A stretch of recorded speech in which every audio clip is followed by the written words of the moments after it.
इस वक्त की एक और बड़ी खबर, एनआरसी पर बोले बिहार के वज़ीर आला नीतीश कुमार। बिहार में एनआरसी के निफाज का सवाल नहीं, आसाम के ज़िम्न में एनआरसी पर बात हुई है।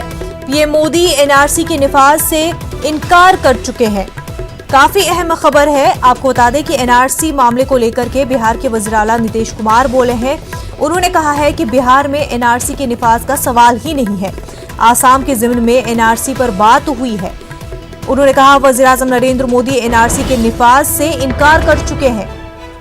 काफी अहम खबर, वज़ीर आला नीतीश कुमार ने कहा है कि बिहार में एनआरसी का निफाज नहीं होगा, उसका सवाल ही नहीं बनता है। साथ ही उन्होंने कहा कि वज़ीर आज़म नरेंद्र मोदी एनआरसी के निफाज से इनकार कर चुके हैं।